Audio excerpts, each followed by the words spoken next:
அனைவருக்கும் என்னுடைய அன்பார்ந்த மதிய வணக்கம். My greetings to all of you. Post-lunch session number 1. It's a great gathering. Maybe the architects of future India, the architects of new India. You are leaders in your own right, doing great things, running amazing companies, employing lots of people. If India people are talking about great potential in the offing, it is because of many people sitting in this room that world looks at India very differently now. We are living in India's century for the next 25 years. It's a great privilege to be part of this forum, to talk to you. And I'm very sure leadership by its very nature is very unique. Every person can come to this mic. He can talk about his leadership or her leadership, and very different points will come out. But I think I've been invited here to talk about my journey in the last 1 decade or so, and probably take out some things which I felt is right for me, which I think could be useful to you, and probably put it out on the forum. I once again thank Ivo Coimbatore for inviting me, and Yoga Prakash ji for the very gracious introduction, and people who put this concept together for 2-day conclave starting here, where it is enriching your brain, and tomorrow in Isha Coimbatore, where it is a spiritual awakening. It is going to be for most of you, especially for the people who are going through for the first time and experiencing Shivratri in Isha, especially under the Vellingiri hills. Friends, like most of you, I was also very clueless till about 2025 what to do with life. Trying to experiment a bit here, experiment a bit there, trying to see the world as it is, trying to see where do I fit into this world. Do I fit in here? Do I fit in there? How can I maximize what I want to do? But coming from a small village in Karur district, which had about 30 houses, the first 20 years is more about a village life. You don't get that much opportunity to go out and see the world. At class 12, if somebody had asked me what do I want to become, I was very clear I wanted to become an engineer. If somebody has asked me why do I want to become an engineer, I was very clear I don't want to be a doctor because I can't study that much. Engineering looked to be an easier option for me. That is the maximum kind of mental exposure I had. Then again, for engineering, where do you want to study? What do you want to study? No answers. Just go to the counseling, see the seats. Wherever it is opening up, take that seat, go and study. That's how I landed in Coimbatore, because a friend of mine who studied 12th standard with me got a college here, PFG Tech. So I thought I'll also get PFG Tech, took a seat. I didn't even know what I wanted to study, came to mechanic. That is how I defined my first 21 years of life, just sailing the way the life was taking me there. But college life, I always believe, is the time when we start experimenting, we start questioning. Exposure is more, it opens up too much to us. 5 years spent in Coimbatore made me very clear that I don't want to be an engineer, very funnily. At 12th class, I wanted to be an engineer because I felt this is the easiest route. I don't want to be a doctor. 5 years spending in Coimbatore, I was very clear I don't want to be an engineer. I could do anything apart from being an engineer. I took a break after my engineering. When all the classmates around me, they were able to get a job, 100% placements, able to go settle down somewhere.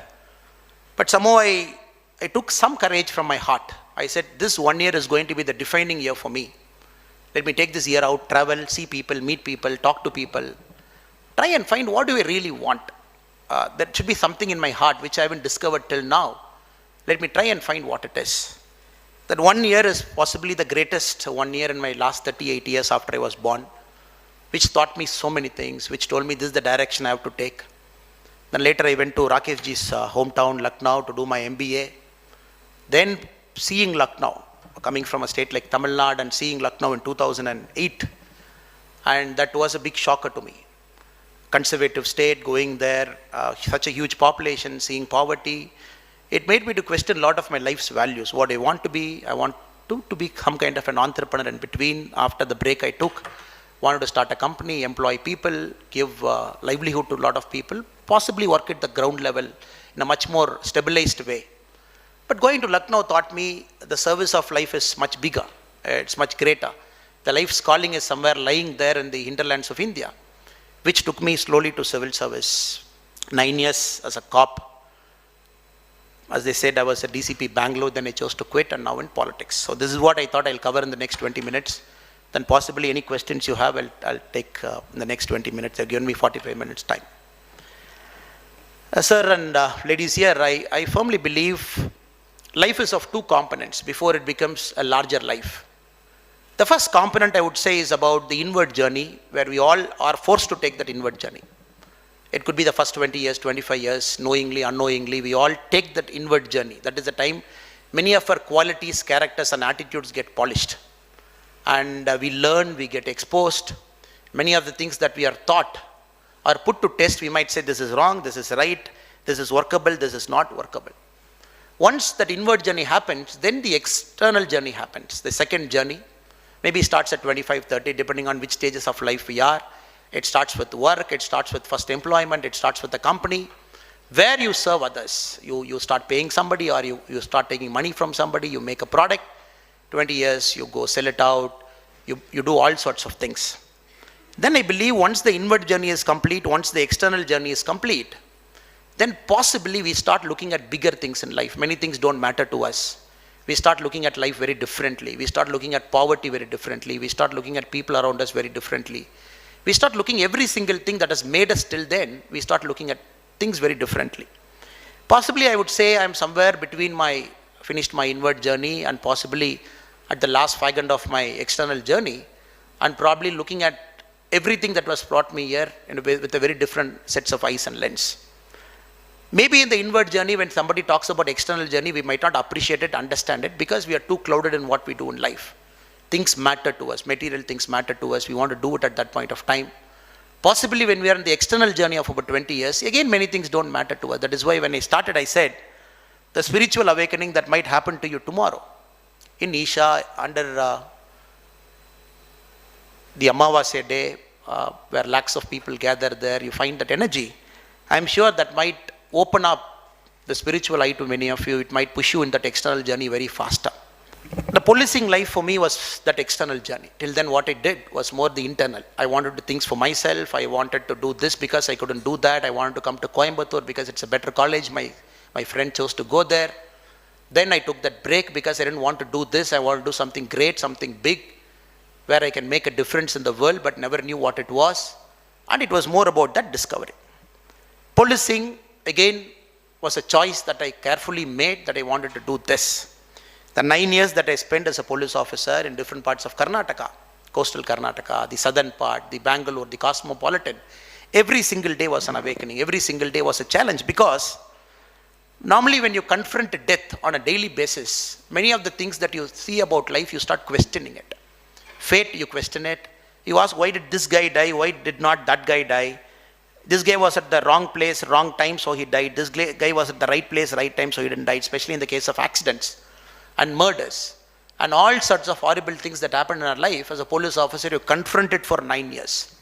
Though you are happy you are doing justice, though you are happy that you are solving cases, though you are happy that you are part of the larger criminal justice system, but there comes a time when you ask yourself the question, why do crimes happen in the first place? Is there a way I can solve those crimes or make sure the crimes don't happen in the first place? So that shifted me away from policing towards a foundation, towards politics, where I think I can make sure I can create a better world. I can create a world where the human potential is fully realized, the country's potential is fully realized. For many people, they keep asking me the question. Rakesh ji was asking me, why did you become a cop, and why did you quit cop, and what are you doing now, politics and everything? This is the answer that I can give. I'm not sure many people are not convinced. I'm also very sure that many people are convinced, but this is what I am. As I said, leadership journey is very innate to us. It's all certain qualities that we have based on the exposure and everything. I think you are also in a way lucky, because we are having this conversation at the age and time when we can change a lot of things that belongs to us. The mindset, the attitude, a lot of things that we can change, because the mind is always churning. The inward journey is always churning, so that is pushing you to the external journey that is also churning, that will push you to a larger things. That is why when we see entrepreneurs in India also, one of my dear friends, Sridhar Vembu, who runs Zoho, when I asked him the other day, what motivated him to come, leave US and everything and come and set up a shop in Tenkasi? He said, look, I've finished this, I've done this, whatever needs to be achieved, I've achieved it. Now I see life very differently. I see poverty very differently. I see village life very differently. I see tier 2 city very differently. I was very surprised. Both of us are in different parts of journey. I'm a very small man doing something in some part of the life. And he is the so-called big man in terms of money, in terms of employment. He is also doing something, but somehow the life is miraculously converging for both of us. We are at different points of time in terms of age, but both of us are looking at life in a very similar spectrum. So that made us friends. We make it a point to meet whenever is available in Chennai, or when I make it a point to go to Tenkasi, to have that life conversation with them.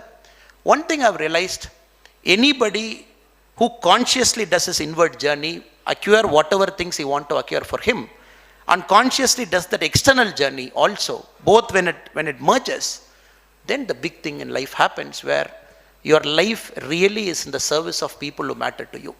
So I really hope and pray that many entrepreneurs who are here, you might create billion-dollar companies, give employments to 1,000 in the coming years, coming months, coming decades, in the coming century. But there is a certain point of time where I hope and pray that it converges with the country, it converges with the path the country is taking, it converges with the population of this great nation who might want you in different roles at different points of time, your experience. I hope and pray it all happens for you at certain points of time. That is our vision prayer. And it is also great, at a very young age, as I said, you are part of this great forum where you get to meet all varieties and different sets of people. You get to meet billionaires, you get to meet NGO people, you get to meet people like me, you get to meet people like you who are in a startup journey, maybe running a company 100 million, 200 million, 300 million, whatever is the valuation. It is good when you get this kind of exposure. A lot of churning happens to you, and probably you will try and seek what you actually wanted to be. I was reading a very interesting book recently where they said the American presidents from John F. Kennedy till the senior Bush, the 7 American presidents, out of that 6 presidents served in World War II, and 1 president was also a war president. 7 presidents were uniform. So the arc of America, the greatness of America, it started from John F. Kennedy, the World War II generation, probably we call the best generation of the Americans. It reached possibly its peak by the George Bush generation. Then possibly it started coming down because of wars and this and that, the moral issues and everything. In that very interesting book, very beautifully they have narrated, normally when people sit in this highest position of power, where they decide a country's trajectory, where they try and do what they want to do, it is that experience in serving for others that makes them to make better decisions. So the book was particularly very, very fascinating analysis from Kennedy era, then it went into different presidential era, then the Jimmy Carter's era, then it went to the George Bush era. Overall, they're trying to weave a narrative that people who achieve certain positions where they are supposed to serve the society, before that they start putting them in the service of others. That is why many countries, they have designed that 1, 2, 3 years you serve in the army, you serve in some cadet corps, or you serve somewhere, and possibly that will make you a well-rounded individual. When you come out at 45, 50, 55, when you start occupying positions of power, use that responsibly. Now it took about 70 years for us, post-independence, to bring this Agnipath now. Agnipath, to make the army as a 3-year business. You go there, you train for 1.5 years, you serve for 3 years, total 4.5, 5 years, you're out. You come at 21, 22, which means every year 90,000 people who get selected, and you retain about 1/4 of them in the army, which is about 22,500. All the 67,500 people, every year they come out of the army, 1.5 years of service and 3 years of practice, 4.5 years. You get this many people. Imagine 2 years, it is going to be almost 1,35,000. Imagine 20 years, it is going to be 13 lakh. This kind of people are getting back into the society. The expectation is they will occupy positions of power. It could be a business organization, it could be even a Rotary Club, it could be a Lions Club, it could be a local parent-teacher association chapter president. They go and occupy all these different forums across India. Just imagine the kind of orbit India is getting into. The problem we have is the quality of public leadership. The private leadership is fantastic in our country, which is growing on its own, learning from a different era when we wanted everything, when we were looking at the West for everything.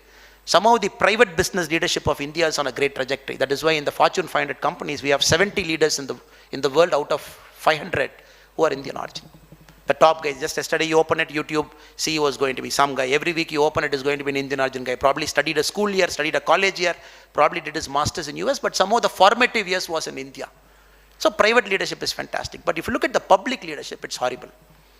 You can't have one Narendra Modi, one Prime Minister sitting in Delhi to change the fortunes of this country. The public leadership means the councillors, the panchayat presidents. The public leadership means people who sit in very influential positions across close to about 14, 15 lakh elected positions in India. That is very horrible. You find people without moral character, people without true north compass. They all sit in all these kinds of things. But somehow all these people, they drive 80% of the country. As a private player, whatever you do, you have a certain influence on the employees that you have. Maybe 1,000, maybe 10,000, maybe 100,000. Beyond that, you might have your influence in the circle. But the public leadership is the big task that we have for the next 25 years. When the Honorable Prime Minister calls our nation, in the next 25 years, it is going to be the Amrit Kaal of India. Starting from 2022 till about 2047, 25 years, he says, we are going to do a lot of great things, miraculous things. 11th in the economic size in 2014, we are 5 now. Very soon we should overtake Germany and Japan. We should go to 3. Then possibly 35, 40, early 40s, we should overtake China. Then possibly China or US was number 1, 2047. He has put a marker that we are there. We would be the number 1 country in the world in terms of the numbers. But to reach there, I personally believe it is the public leadership that matters. People who sit in influential positions, right from your chairman, right from your panchayat president, right from your councillor, right up to the prime minister. That is the challenge we have in front of us. The young people, like many of you, should take public service as a calling after a point of time. Whenever you believe your external journey starts at 35, at 40, at 38, I don't know, whatever is the time that is comfortable, when the trigger happens, you all should look at public service as a calling. And possibly public service also for 10 to 20 years, you all fight for that post, you wanted this, you wanted that, you want to be an MLA, you want to be an MP, whatever it is. Then possibly after a point of time, the bigger things start happening, where your ego is not there, it is almost dissolved, you completely merge with yourself, you want to do what is right for the country. So this is the key challenge I see. In terms of private thing, there's nothing to say. The leadership is fantastic, truly potential country. Great numbers we are doing. Whatever numbers we are doing, we are doing very, very great. That is why EO Coimbatore, when somebody has written in that WhatsApp chat, what do you want to learn from this? Somebody said, I want to learn the India's growth story. I'm sure it is either a friend from UAE or Guatemala or somebody who has come from abroad. They are thinking, what is India's growth story? Suddenly this country that was like a beggar in the US, where we wanted the wheat in 1969, 70 or 1991, the crisis we had, we went to Bank of England and got the gold. At different point of time, we are looking at countries across the world for us. Suddenly this country is dabbling in world affairs. The French president wants India to negotiate between Russia and Ukraine, and a president from South America, he thinks India, UN and one more country should negotiate between Russia and Ukraine. And 470 planes ordered 3 days back for Air India, where at the same meeting, the American president sitting in one part of the meeting, appreciating the Honorable Prime Minister for placing an order, 220 planes to Boeing. And within 30 minutes, you have the French president in the next meeting with our Honorable PM, appreciating our PM and the Air India for placing the second order of 250 Airbus orders. So everywhere you're seeing it. It is not about generating employment in our country. Now we are looking at generating employment in other countries. 470 planes, it's 5 to 7 year deal. You are generating employment in US, generating employment in France. Everybody is looking this as India's century. So definitely we are doing well leadership-wise, private entrepreneurial energy-wise. The only problem I foresee is the public leadership that we have. For that, not enough good quality, mentally agile, morally apt, and more importantly, ramrod, straight, honest people. Somehow they are not looking public service as an option. This really worries our country. This really worries a lot of us, because the current politics is designed only to be incremental. It can only do 0.5%, it can only do 1%, it can only do 2%. But right now, India needs a big explosion in the public leadership as well. The mindset change, the shift in thinking, the big box thinking outside the box thinking. The whole economy has to be thought in a very different way, because that is one thing they have told me also. Do you think Tamil Nadu is regressing? Somebody has written in the paper that I have to talk today.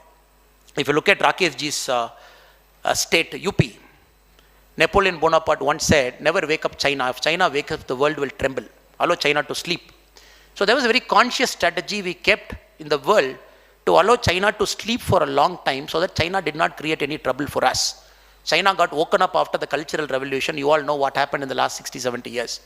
The same thing applied for UP for a long time, post-independence. The unsaid rule was never allow UP to wake up, let it sleep. Now as a state with 24.5 crore population, woken up, 11 functioning airports, 6-lane, 8-lane expressways where a fighter jet lands. The number of startups registered in 2022 more than Tamil Nadu. You are number 2 in the country. Before Tamil Nadu, we are number 3. The per capita GST collection, you have jumped 6 places in the last 1 year. And the number of girls going for higher education, you have jumped 15 percentage point in the last 3 years. If you look at the numbers across the country with some states, you look at it, it is staring in the eye.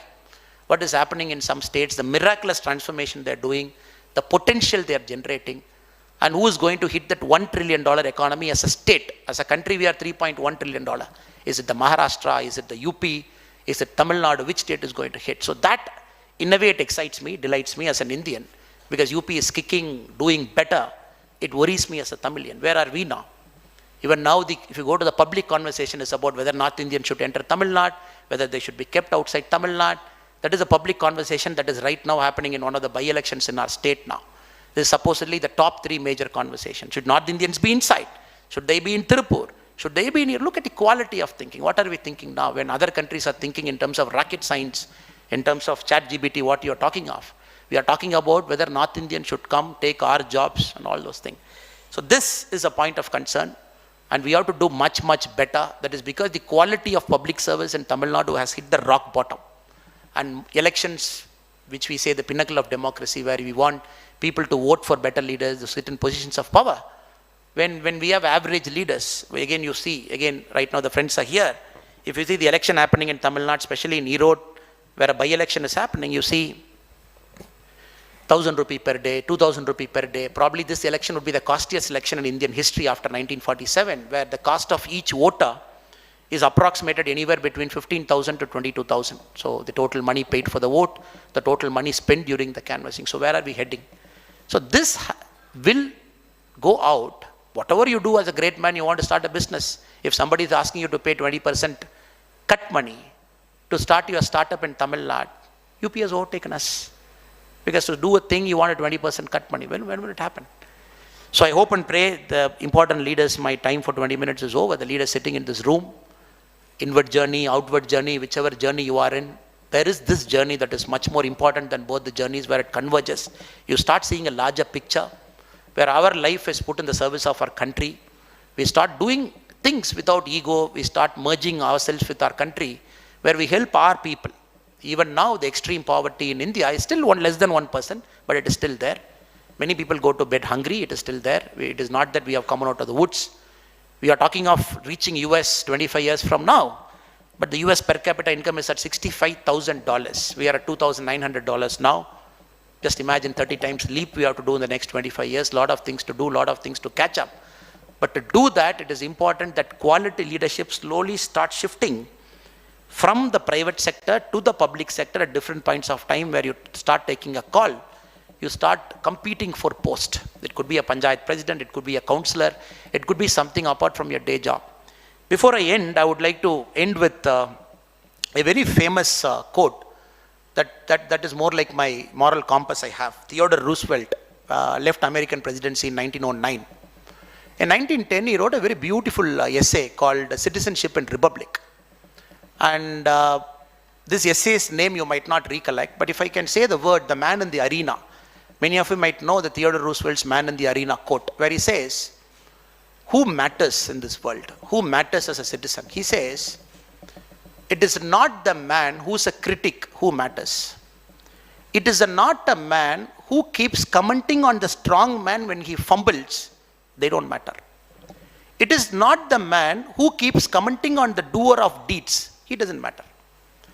He further argues, who matters is the man who gets into the arena, takes the mud, starts the fight with the sweat, with the blood, and who doesn't belong to the timid and the cold souls, and for whom it is equally important either he knows victory or he knows defeat, but not the spectator who sits outside, who neither knows victory nor knows defeat.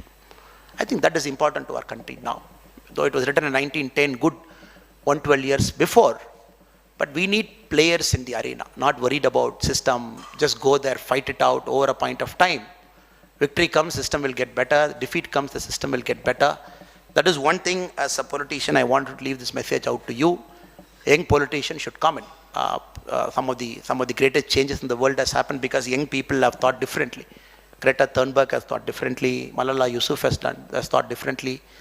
The Black Lives Matter, who started as less than 30 years age, the Me Too movement, less than 35 years age. So these are the people who are changing the world in terms of revolutionized thinking. So young people can bring that thing out of the box. We can change the world, but provided that we also step out and look at larger things in life, especially a public service where you come, you make that little incremental difference here and there, so that by 2047 we achieve what we intend to do. So thank you so much for inviting me. I'm not sure whether I spoke what you wanted to hear, but this is something that is in the heart for me for a long time. That inward, outward journey, you hope you realize it at some point of time, and you look at the larger picture where both resonate, converge, and then your service of life becomes service of people, where the ego is absolutely not there, and probably the country benefits from all the exposure you had, all the education you had, all the great things you have done at this point of time. Thank you so much. Jai Hind.